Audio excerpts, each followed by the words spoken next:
Welcome to episode 6 of the Cause Effect 4.0 podcast. Here we explore how visionary leaders are shaping the next wave of human progress through technology. I'm your host, Selena Lee, and every other week we dive into the minds of changemakers redefining what innovation means for society.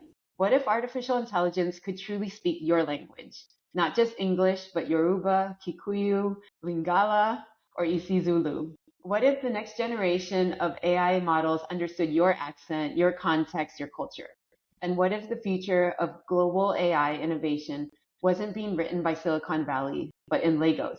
To help us unpack that, I'm joined in the studio by Bayo Adekanmbi, CEO and co-founder of Equalize AI and founder of Data Science Nigeria and Data Science Network, two groundbreaking initiatives redefining Africa's role in the global AI conversation. So today we'll ask, how do we make AI inclusive, local, and deeply human? Welcome to the podcast, Bayo. Thank you very much, Selena, for having me. So Bayo, you've often said you want to make AI speaks everyone's mother tongue. What moment made you first realize that language inclusion in AI wasn't just a technical problem, but also an important human problem? Thank you. I think there are two moments. Prior to starting Data Science Nigeria, I used to work with the largest telecoms company on the continent, MTN, where I was responsible for analytics and innovation as well. And one of our biggest problems when you're a business servicing 60, 70 million people, we're a mass market business, and our conversation is always through SMS. At those times, WhatsApp was not very popular, voice note was not popular. So most of the time, when you send opportunities to people via SMS on an offer, on something they need to know, or even might even be a fraud alert, they were not able to read it. Even those who had the message delivered, who don't even know anything dropped on their messaging system. So how do we make those things more automated such that it does not matter the language you speak? The platform can interact with you in your mother tongue. So that moment was very important. So a lot of the work I was doing in telecoms industry was around localization, innovation that makes it possible for our customers to be able to interact with us, consume our services faster and easily. Second moment for me was when we started Data Science Nigeria, and we had some consulting work around health service delivery in the last mile, where we're building health solution for last mile delivery. It was clear that the people we were delivering to, 50% of them could not read, could not write, could not speak English. So, and this reality is the reality of many people across the continent. So the best AI can do for us is to at least speak, reason, engage in our mother tongue, so that those infrastructural gaps that exist, AI can bridge it. And the true possibilities and the opportunities that AI present can truly work for everyone, irrespective of their context, their background, and their limitations. Yes, and the ecosystem and the landscape has changed so much, even in the last few years, right? And what year was it that you started Data Science Nigeria? 2016. 2016. Yeah. I mean, the landscape must have been so different. So when you think about the phrase AI for everyone, AI everywhere, what does that look like for you now moving forward, in say the next 5 years? AI for everyone for me is actually seeing AI like human rights, like the right of everyone. It's like water, it's like the air you breathe, it's like the oxygen, because it's a fundamental transformational engine that is redefining the construct and the concept of opportunities and possibilities. And so therefore there must be a form of equalization where everyone everywhere can unlock the opportunity, and not reinventing the traditional model of colonialism, where everybody can leverage the opportunity it presents to redefine their future, because they can actively contribute to the data that is shaping how models are built, and they can contribute to how those models are transformed to solve their everyday problems, particularly in emerging markets where there are significant infrastructural gaps, from number of doctors to the population to number of X-ray machines available per square meter.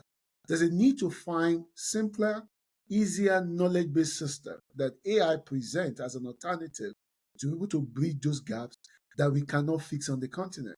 The question, like people always say, is how many doctors can we train very rapidly, to be able to address a lot of shortfall that we have?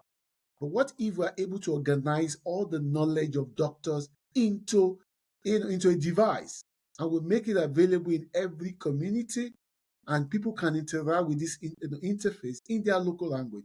We're going to make health services available, improve qualities of life, reduce child mortality, and of course, improve well-being of people.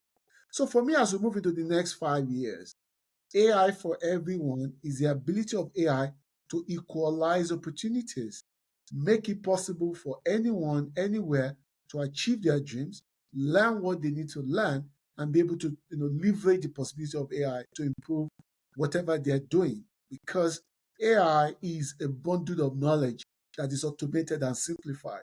So that capability must be available to everyone, irrespective of their literacy level, irrespective of their background and their language as well. So at Equalize AI, you're training AI models to understand local accents, slang, language, cultural nuances. Can you unpack that a little bit more? How are you collecting the data sets? How are you training the models? What are the challenges in this process? Good. I think I will start by talking about what makes Equalize AI unique, because we are aware that there are so many efforts currently to collect data sets on the continent. But there's something we're doing that's a little bit different, and I'll try to explain what we're trying to do. First, from the concept of the name Equalize AI, is about equalizing opportunity. And the way you equalize is that you ensure that the language owners are engaged, included, and actually at the center of how AI data is collected. Today, most of our data collectors are urban youths that have devices. Those are the people who get task, that's a crowdsourced task, to go get data, voice data, or label. The real people who carries the idioms, the semantic, linguistic depth, those cultural truth, are in rural communities without internet, without mobile devices. And these are the people that want AI to speak their language, but they're not the one that are currently submitting the data. So there's actually a form of exclusion even happening on the continent with the so-called data collection. So what is our model? We work with the data owners using an individual who has got a device. So there is a young person who has a device, who pick up the task, who has the prompt and the ontology to use to engage. And this person works with the data owner, who might be a farmer, who might be a trader, who might be, a local woman. Sit with them in their community, have conversations. Those conversations are recorded, are labeled, and then we work with these language owners, who don't have devices, but they have the original language, they have the original context, they have the idioms, the anecdotal truth, they have it. Work with them to refine the database, to make sure that the model we're building is truly speaking like them, understand all their cultural boundaries, understand all the semantic variations, understand all the linguistic diversity. That is one critical thing that have defined our unique approach. We call it lived experience model, where we live with the language owners and not just leave it to people who have device, who are smart enough to pick up tasks and make money. We want people that we want to build for to to have their voice heard, to be involved. Of course, when we collect this data, of course, we have layers of linguists. We build a network of linguist network across the continent. These are researchers of languages who understand the anthropology of languages, who understand the style, the semantics, all the idiosyncrasies of languages, and they're able to provide us guidelines on what are the baselines, what are the What are the accent format? What are the acceptable for accent? What are the tonal marking principles?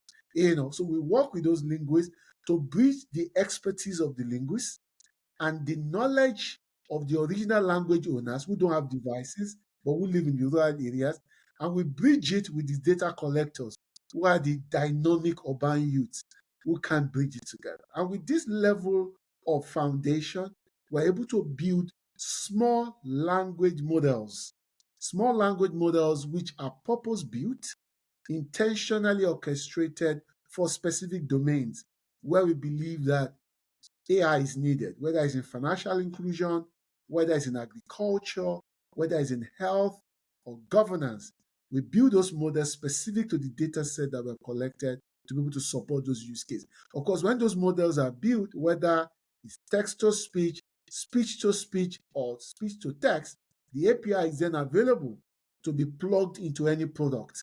It might be an health product, it might be an ATM machine that we plug an API into, and the ATM machine can then allow people to interact in their mother language, or perhaps an app on a device that is no longer speaking English, but the app can now speak their local dialect.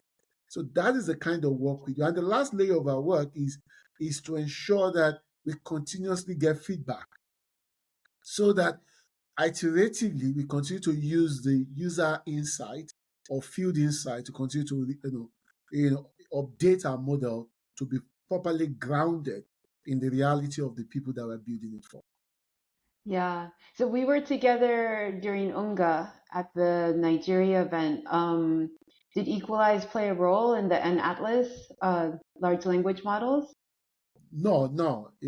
Equalizer was not part of the project. Of course, we are fully aware and that Mm, we support the initiative as an effort of the government to create a publicly available open source data set to catalyze local innovations. Like yeah. I said, a lot of our work in Equalize AI are extremely domain specific. And Yeah. our methodology of collecting data is a little bit different. It's more ethnographic, where we use lived experience of people in local communities, working with them to collect, digitize their data. So our model is a little bit different, but NATLAS is a great success for us as a country, where we now have an open source platform that's been made available in many Nigerian languages that can allow any innovators to unlock that asset to build amazing innovation. So it's a commendable effort led by the Honorable Minister of Communication, Innovation and Digital Economy, and a startup in Nigeria that we are also very proud of called Awari to build a public platform to stimulate innovations. Definitely. I mean, I think there's a certain role that large language models, more generalized language models can play, and then there's the specific language models or the small language models. I mean, you touched on it a little bit, but can you explain, I mean, for people who are listening, Yes, you know, yes. like what are the implications, you know, why? Why is it important in the African context?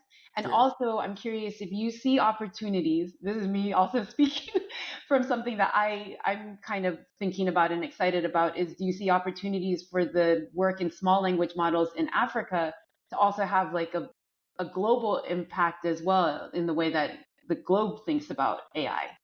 Good. So there are two questions. So I'll start from explaining large language models and small language models. And then I'll talk about how small language model can be a true innovation to the world and what it means.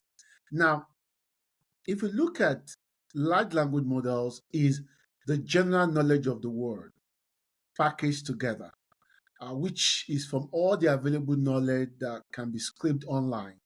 And that's why we have foundational model, which has been used to build the like of Gemini, the like of Meta AI, the likes of popular ChatGPT or DeepSeek.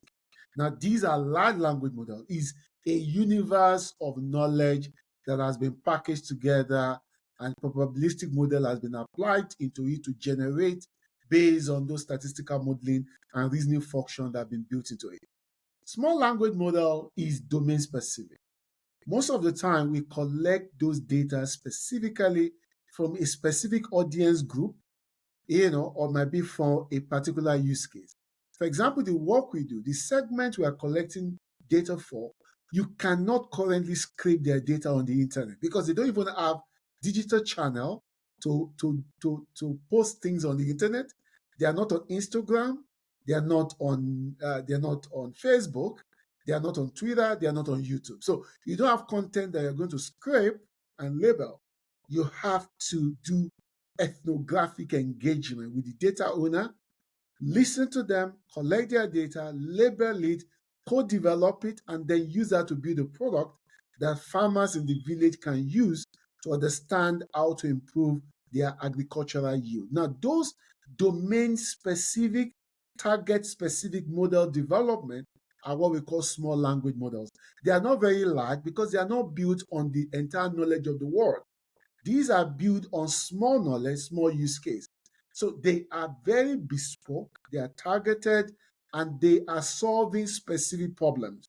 And their ability to solve that problem is hinged on the originality and the authenticity of the data set that is collected. And that is why consultative approach in collecting the data becomes important so that it works for the people that it is meant for. It solves the problem that it's meant for. So it is not one side, it's not a jack of all trade, it's actually jack of one trade. While LLM does everything, if I go to ChatGPT, I can ask questions about health, I can ask questions about finance and all of that. But small language models solve a single, but it solves it better because it has more context-specific, situation-aware data set that have been specially collected to fine-tune base model so that it serves that desired use case. And that is the fundamental difference. Yeah. And it's Now, not just that it's better for that specific use case, but it's also a lighter model, right? it's lighter because it's Yeah. small. So it's also very light. And because it's light, they can also be deployed on-prem. They can be deployed on-site. So I do not need a large GPU, for example, for some of these models. Some of these models can be a small, small microchip, edge computing infrastructure, such that even in remote communities, in offline situation, they are still usable and they are solving what they are meant to solve. And that's why they are very important. And that now takes me to what that innovation can now to do. There are two areas, both from a methodological perspective. So the whole construct around pruning methodology, compression methodology are things that we learn from small language models. Some of those methodology can become a way of improving large language models, that can be learned in context. The other one is solving problems that are like what we call, edge-based, inference. When we are making inference on site, even in developed countries, there are places where there might not be internet, but you want to make that inference, and you want to make inference. Those capabilities to make inference must be on site or on device or on-prem or must be remote or offline. So the knowledge of developing small language models can be very applicable in those contexts, where you have thousands of X-ray images and you need to make inference without being able to connect into a large model. Then a small language model that sits on-prem, possibly offline, can work in those use cases. So I believe that small language model does offer some innovative and methodological learning for the broader ecosystem. So in Yeah. small, you can find some opportunities as well. Yeah. Yeah. And I that's why we mean, say small but mighty. yes. Yes, exactly. And I Yeah, think like in a place like in the US or in Silicon Valley where there's a lot of resources, maybe they haven't been forced to think in the same way. So in a way, maybe there's just not have been as much like attention and resources and brain power put behind it. But at the same time, resources are still finite. that's true. Even in a place where there's plenty, it's still finite. Yes, yes. Um, so thinking about, uh, so I'm something that that I'm curious on your perspective is that the data, anecdotal and the data is indicating towards fewer jobs, especially for junior talent, where, the market is moving with AI, like the market's moving in a place where maybe the seniors are expected to do a whole lot more, including what juniors used to be given, as well as non-technical professionals are now able to do a lot more technical work. So how do you see the market moving? What are the opportunities for juniors looking like over the next few years? Yeah, I mean, how is that landscape evolving, and where does that leave especially African talent right now? I share your sentiment. I'm also as concerned as you are around how AI is simplifying entry level jobs. AI can write very lovely codes for which a senior can then work on and improve. And we've seen quite a lot of that.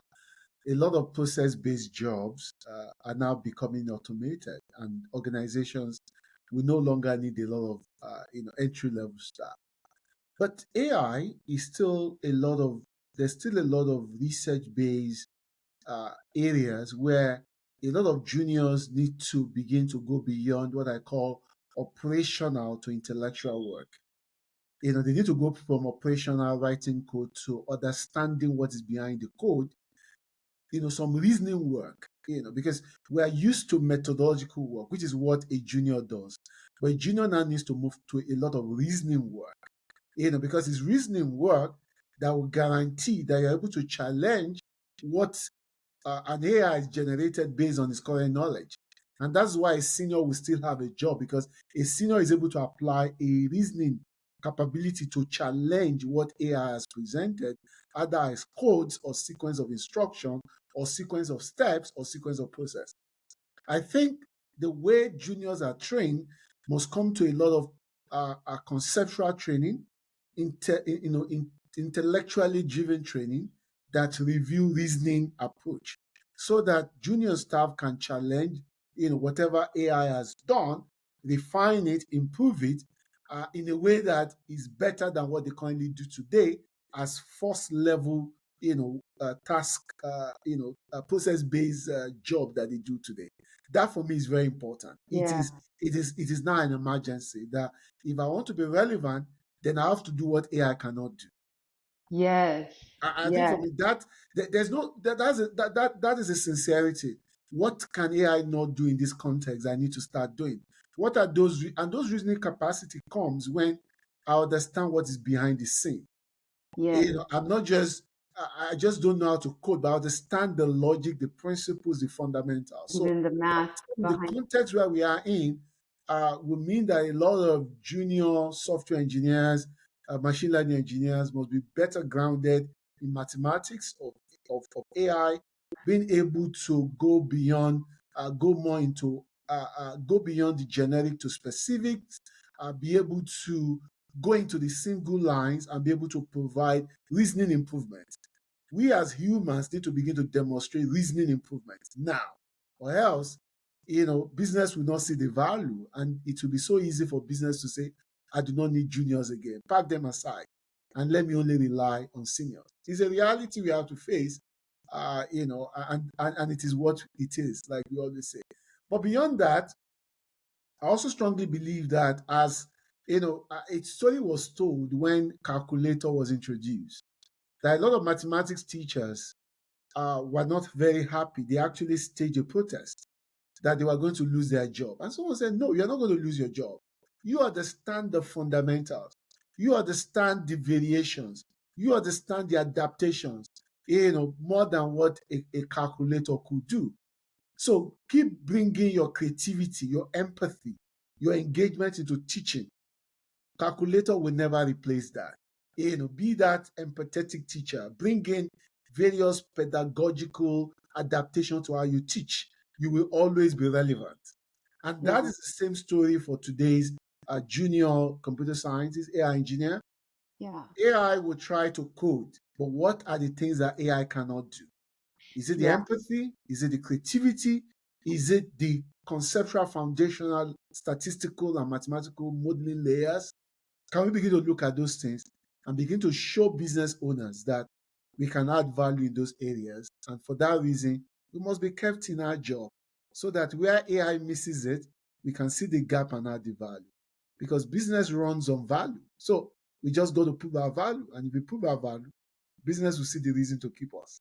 Yeah. Yeah. Exactly. I mean, data science in Nigeria, you've trained thousands, and I think like Zindi, Data Science Nigeria has been teaching the fundamentals, has focused on those fundamentals. I'm just curious, in the recent years or two, are there specific ways that you've been adapting the curriculum and what you're teaching in response to the changing market? Yes. So three things have happened to our work at Data Science Nigeria, and it's actually started last year. Which is we went into the foundational mathematics of AI as our most important focus. Raise talent who have mastery of the fundamental reasoning logic. Interestingly, we partnered with one of the leaders in the industry, Dr. Stephen Odaibo, to launch his latest book called Foundational Mathematics at our AI Bootcamp. And we're promoting it very aggressively that if you want to do AI, you must learn it. And because of that, we also created a learning resource series on mathematics for AI.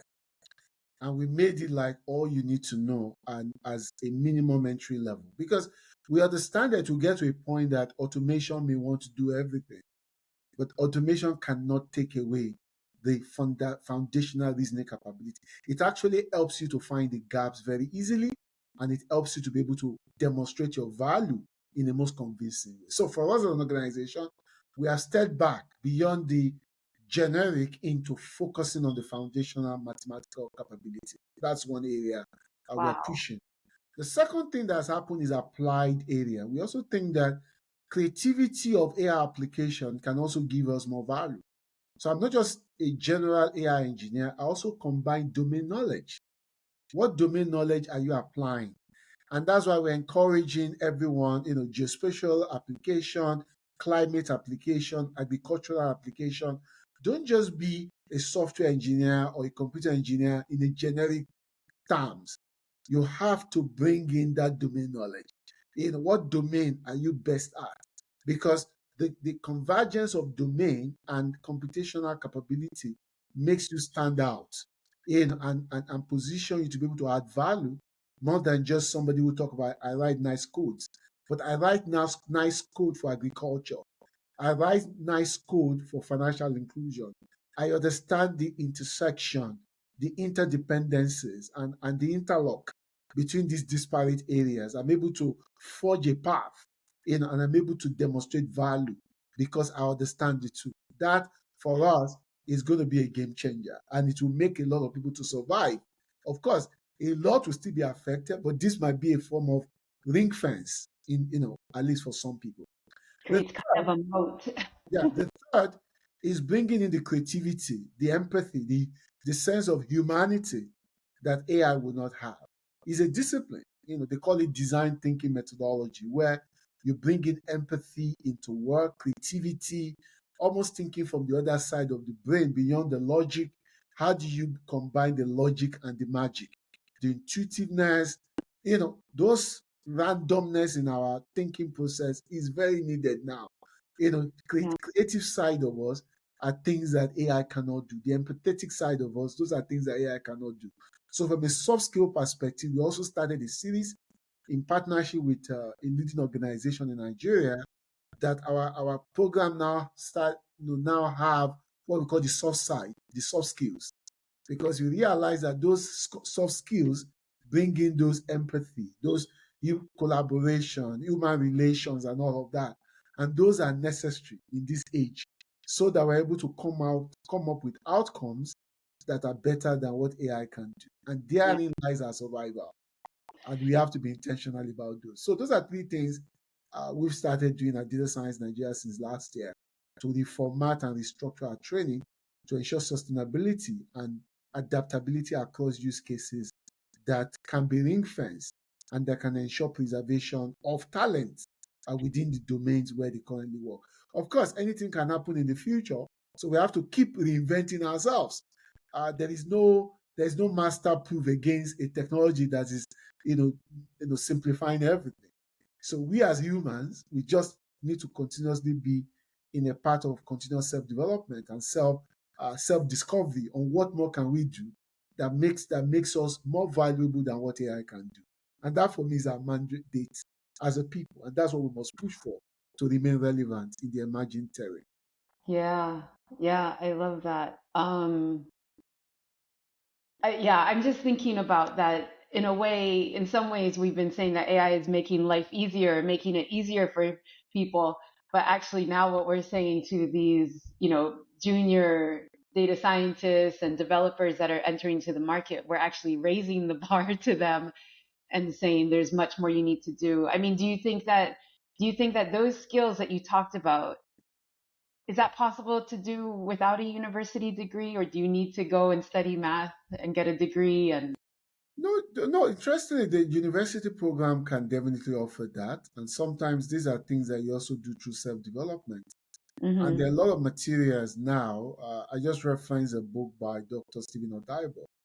He's a medical doctor who practices AI in health, and it was clear to him that those foundational knowledge is going to make a big difference when it comes to sustainable innovation. And that was why he had to go back and put together the book as a way of supporting the ecosystem in his own way, because it's becoming evident that those foundational knowledge will go beyond all this era of drag and drop, where everybody just drag and drop. It's not bad, but when you get to a point where AI can do drag and drop, then you have to redefine your basis for relevance. And for me, it's a battle of relevance, and we as humans, we have survived over years through our instinct to continue to self-discover ourselves and yeah, adapt to context. So I'm never afraid that AI will make us extinct. Is the survival of the fittest. We always find a way of adapting, learning new things, adjusting to context, finding new capability, discovering new things. And in doing all of that,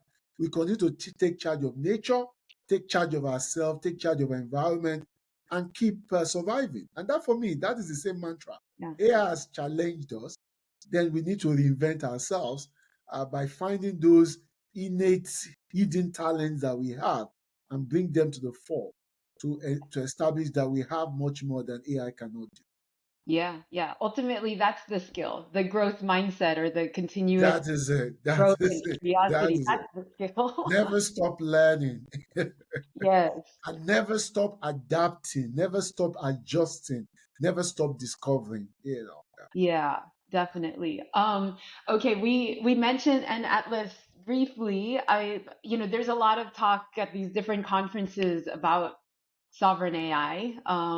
I'm curious for you, what does sovereign AI mean? What does it mean in practice? Is it about data ownership, about model ownership? Is it something culture? Like, is there something more? Yeah, what does it mean to you? I, I think sovereign AI recognizes where I started from, which is equalizing AI. AI that is for all must be governed, controlled, managed, and influenced by everyone. So when we talk about sovereign AI, we're talking about the degree to which a group of people, a nation, a cluster of people can actively participate in how AI design, data is collected, model are built, governance system is developed, and decision-based influences that influence the whole ecosystem is made. That no one is left behind. And that's why every nation must have representation where it matters. And the only way you have representation is when you are in control of the input variable, not just waiting for the output variable. So what that means is that I'm in control of the data that is being used to build AI that will be used for me. And that's what N Atlas, that's one of the efforts of N Atlas as a nation. And that's why I'm very proud of what Nigerian government has done. That we need to start collecting our data because no one will collect our data better than we will do. Can we to get our local organizations to start doing that? So that is an act of sovereignty when I see AI as a basis of national competitive advantage. For that reason, like every nation will build their arsenal for battle, the same way every nation must also build AI capability in order to be able to protect themselves and preserve their existence. So it starts from the data generation. Talent development is an act of sovereignty where I am not over dependent on other nations. Of course, I can learn from other nations, but I also have a domicile knowledge system. Research capability is in country. And because that capability can help me as a nation to be competitive. Compute power is also in country. It can be very strange when AI is seen as a national competitive advantage and you do not keep those data in your country, and especially those that are critical to your well-being. Imagine a national health information data being housed away from you. And if AI has such a pervasive, disruptive entity, it means that you just need to change one or two lines of code and the entire health data of a country is destroyed. For me, that's where sovereignty comes in, that those data must sit in country. And I strongly subscribe to that. But of course, the technology that will make that happen can then be done by another country. And those things are done transparently. I'm not saying that a GPU built in the US can be brought to Nigeria and Nigerians have the technical knowledge of how they can use it to manage their data in country. So it does not stop cross-border businesses, cross-border collaboration, cross-border value creation. All that sovereignty tries to do, let every nation actively participate in how AI agenda, AI opportunity, AI possibility is created, managed, governed, and supported so that everyone can get the best out of it and no nation will lose out because it exposes its input variable for AI to everyone and it just get defeated. So that for me is what sovereign AI means. So it does not take away collaboration. For me, it's actually the reason for collaboration because even in the world of business, we talk about what is your competitive advantage? What do you have? You do not have GPU. So who has GPU? I need it. I do not have this expertise. Who has it? But this data I have, and this data must stay in my country. And this data I must use to also build my local economy and trigger local startups and local developers as well to leverage the data to build solutions that are tailor-made to solve problems that are unique to our country. Because nobody's going to solve every country's unique problem like them. They understand the context, they understand the reality, and by true principle of anthropology, it takes the problem owners to also be the problem solver. And that is one of the things that sovereign AI drives for and promotes. And that's why I subscribe to it, but not putting silos and putting ourselves into walls. No, we need all the nations. We need the US. We need China. I need to learn from DeepSeek. I need to learn from Coin. I need to learn from ChatGPT. I need to learn from Gemini. I need NVIDIA. I need Microsoft. I need Meta. But let all the capacity be available in my country so that the benefits stay in my country and I have a sense of influence and involvement in how AI defines my future as a nation or as a people. Yes, yes. Yeah, very nice. I mean, as we talk about this vision for AI, localized AI, AI that works for every people, language, culture, what opportunity or what opportunities or actual like leapfrogging do you see happening? What are some specific use cases that you're most excited about seeing, real world use cases that you're going to see in the near future? Well, I think what we're going to see is AI working for everyone, everywhere, in the most important areas. I always say that making AI work for people who need it most. So I'm talking about rural communities having a virtual, on-site digital doctor that is speaking in their language, consulting for them, guiding them through basic operations, supporting local healthcare workers, giving real-time advisory services that is saving life at scale. Those are amazing things. I'm looking at schools where there are no teachers and an AI agent is actually providing all the knowledge that is required and students are learning as if there's a teacher in class because there's an agentic system that speak like them, understand their nuances, understand their context, and can deliver learning in a way that is personalized and adapted to their learning style, their knowledge level, their context. It is so it is so inspiring to see AI customized just to work for anyone. I see a future where a woman in the village will walk to an ATM machine and just speak and just talk. about our financial frustration, an ATM will reply, not just release money, but provide advisory service. What if you save this money? What if you go for that loan? What if you change your spending pattern? Because I have studied your transactional pattern and I've observed that you're spending more money on this. Why not explore that? And the woman leaves the ATM better assured on how to live a financially healthy lifestyle, which has direct consequence on her well-being. Imagine those possibilities where everything works. A farmer take a picture of a soil, and AI is speaking to the farmer. Expect this, plant this, go for this type of farming, do mixed farming instead of crop rotation, add this layer of crop to this level to reduce likely erosion and reduce the impact of climate on your yield and that level of precision, and it's delivered in your local language. And you can interact by talking to this agentic knowledge system. The Yeah. possibilities are limitless. Yeah. It just make life meaningful, more powerful, and more importantly, make living more impactful because everyone is getting the best out of life because they have a super knowledge system that can make inference and therefore empower them to know how best to live their life and get the best of value that life can give to them. That's an incredible vision. Something that we can all get excited about, I think. So finally, at a global level, if people say the future of AI is multilingual, if we buy into this, because there are 6,000 plus languages in the world, um, what is the message that you want them to remember from from Africa's story? Africa is a big market, over 1 billion people with so many problems to solve.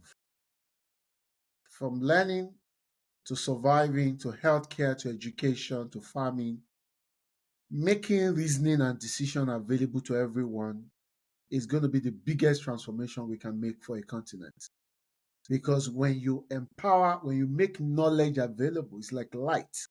You make it available to everyone in their local language. You give them a vista of opportunity to create the best they can create and live a better life. And of course, that's a path to economic prosperity because they have the knowledge they need to be able to create more prosperity.